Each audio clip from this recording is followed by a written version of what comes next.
Hello everyone, I am आसिद आदिज। Tense की सीरीज में मैं एक नया टेंस लेके आया हूँ, पास्ट कंटिन्यूस टेंस। कंटिन्यूस यानी जो कार्य जारी रहता है। अब यहाँ पर है पास्ट कंटिन्यूस टेंस, यानी कि कार्य जारी तो है लेकिन वो कहाँ पे, पास्ट में। इसको बोलते हैं हम अपूर्ण भूतकाल। अपूर्ण भूतकाल यानी कि कार्य पूरा नहीं हुआ है, लेकिन कब, भूतकाल के अंदर। प्रेजेंट कंटिन्यूस टेंस में हमने देखा था, देखो एक चीज़ यहाँ पे समझो कि पास्ट, उसके बाद प्रेजेंट और फ्यूचर।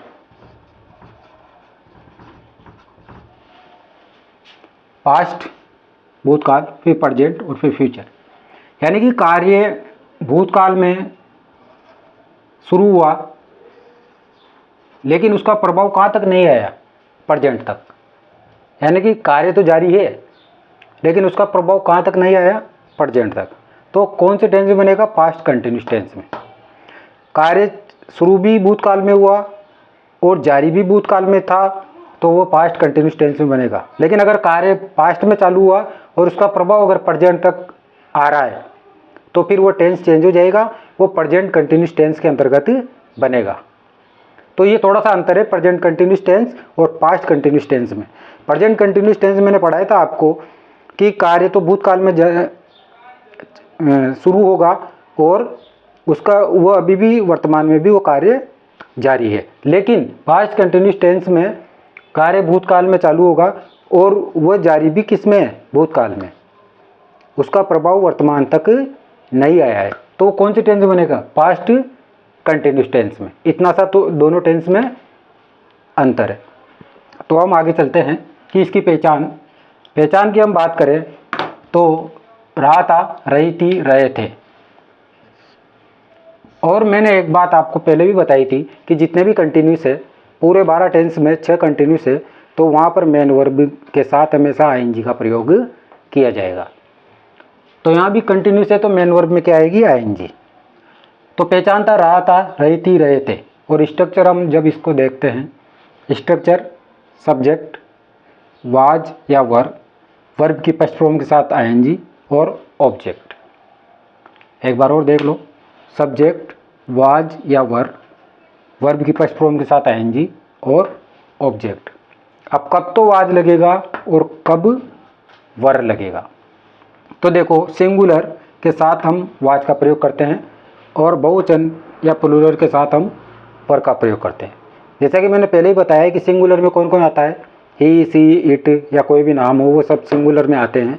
और यू, वी, दे या जिसमें ऐसी ऐसे लगता है तो वो किस में आएंगे, बहुवचन।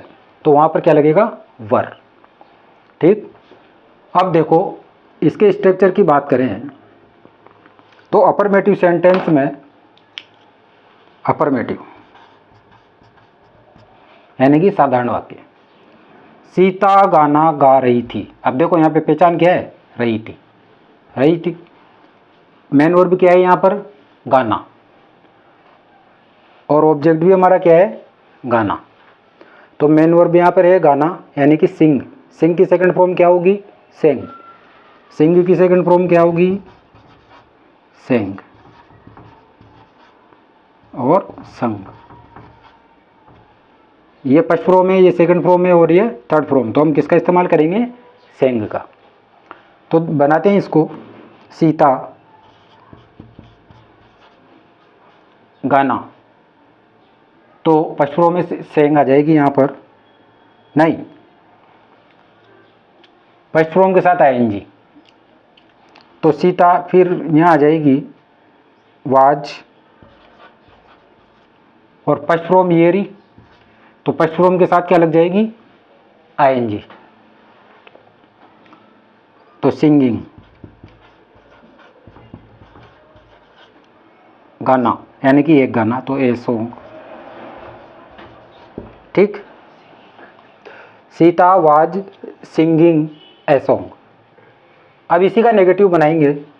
तो नेगेटिव बनाने के लिए क्या करेंगे कि हेल्पिंग वर्ब और मेन वर्ब के बीच में क्या लग जाएगा, नॉट।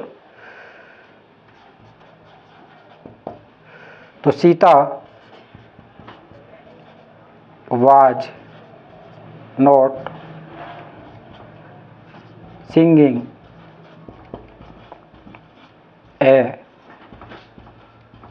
सॉन्ग। ठीक, इसी का जब हम इंट्रोगेटिव बनाएंगे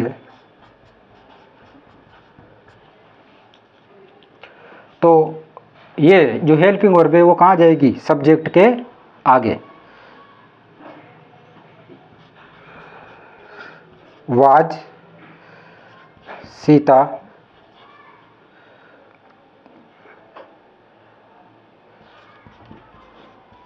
सिंगिंग ए सॉन्ग, और यहाँ पे क्या लग जाएगा, प्रश्नवाचक वाक्य, प्रश्नवाचक चिन्ह। ठीक, अब दूसरा सेंटेंस है, माताजी हमारा नाश्ता तैयार कर रही थी। अब देखो यहाँ पर तैयार करने के लिए क्या आएगा, प्रिपेयर। तैयार करने के लिए वर्ब क्या आएगी यहाँ पर, प्रिपेयर। अब इसमें आईएनजी लगेगा, तो बनाते हैं, मदर वाज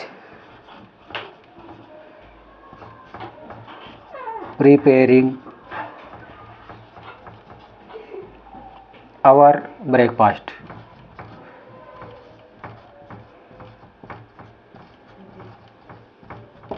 ठीक, आप चाहो तो इसका स्क्रीनशॉट ले लो। तो पास्ट कंटिन्यूस टेंस में हमने इसका स्ट्रक्चर देखा, उसके बाद इसका मेन यूज कहाँ पर होता है। तो पास्ट में कोई कार्य जारी रहे तो वहाँ पर कौन से टेंस का इस्तेमाल होगा, पास्ट कंटिन्यूस टेंस का। इसके अलावा देखो इम्पोर्टेंट है ये मेन यूज कि किन्हीं दो उपवाक्यों में वेन के साथ वाला, अब देखो कोई भी दो सेंटेंस जुड़े हो तो वहाँ पर जो वेन के साथ वाला सेंटेंस है वो तो किस में बनेगा, पास्ट इंडिफिनिट टेंस में, यानी कि वर्ब की कौन सी फॉर्म आएगी वहाँ पर, सेकंड फॉर्म। लेकिन इसके पूर्व का या इसके बाद वाला जो वाक्य है वो किस में बनेगा, पास्ट कंटिन्यूस टेंस में, यानी कि इस वाले टेंस में। यानी कि जो वेन के साथ वाला वाक्य है वो तो किस में बन जाएगा, पास्ट इंडिफिनिट टेंस में। वो इससे पूर्व वाला वाक्य किस में बन जाएगा, पास्ट कंटिन्यूस टेंस में। कैसे, इट वाज रेनिंग वेन। अब देखो ये दो वाक्य हैं, क्योंकि दो उपवाक्य है ये, और ये किससे जुड़ा हुआ है, वेन से। इसका भी अपना सब्जेक्ट है, तो it was raining when we reached the cinema hall. अब देखो वेन के साथ वाला वाक्य कौन सा है, we reached the cinema hall, तो यहाँ पर क्या आई, वर्ब की सेकंड फॉर्म। देखो वेन के साथ वाला वाक्य किस में बनेगा, पास्ट इंडिफिनिट टेंस में। तो वेन के साथ वाला वाक्य कौन सा है, we reached the cinema hall, तो रिच की सेकंड फॉर्म आई यहाँ पर, रीच्ड। तो ये कौन से टेंस में बन गया, पास्ट इंडिफिनिट टेंस में। तो ये वाला वाक्य किस में बन गया यहाँ पर, पास्ट इंडिफिनिट टेंस में। ठीक, अब इससे पूर्व वाला पास्ट कंटिन्यूस में बनेगा, तो इससे पहले वाला वाक्य कौन सा है, ये वाला, तो ये किस में बन गया, यहाँ पर क्या आ गया, वाज और रेनिंग, तो ये किस में बन गया, पास्ट कंटिन्यूस में। ठीक, तो वेन के साथ वाला वाक्य तो किस में बनेगा, पास्ट इंडिफिनिट टेंस में, और इससे पहले वाला वाक्य किस में बनेगा, पास्ट कंटिन्यूस टेंस में। सेकंड है, वाइल के साथ वाला वाक्य पास्ट कंटिन्यूस में बनेगा। वाइल से जब कोई वाक्य जुड़ते हैं, दो वाक्य, तो दोनों ही वाक्य किस में बनेंगे, पास्ट कंटिन्यूस टेंस में।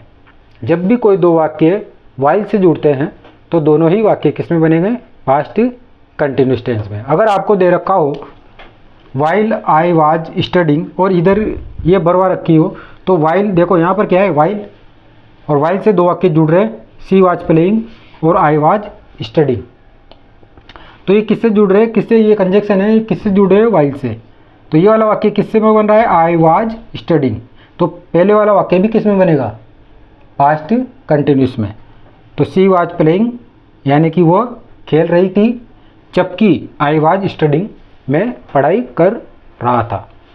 इसके बाद कुछ एड और बिल्स है, जैसे at that moment, those days और एट दैट टाइम। अगर ये किसी सेंटेंस में हो तो वहाँ भी पास्ट कंटिन्यूस टेंस का इस्तेमाल किया जाता है।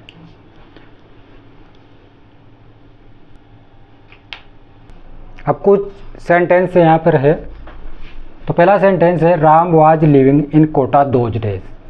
अब देखो यहाँ पर पहचान क्या है, दोज डेज यानी कि उन दिनों, दोज डेज यानी उन दिनों। अगर यहाँ दीज डेज होता तो फिर वो कौन से टेंस में चल जाता, प्रेजेंट कंटिन्यूस टेंस में। मैंने आपको लिखा है अगर यहाँ दीज डेज होता तो वो प्रेजेंट कंटिन्यूस की पहचान है, लेकिन यहाँ पर क्या है, दोज डेज उन दिनों, तो कौन से टेंस में जाएगा, पास्ट कंटिन्यूस में। अब देखो Ram was living in Kota those days यानी कि राम उन दिनों कोटा में रहता था, भूतकाल की बात है ये।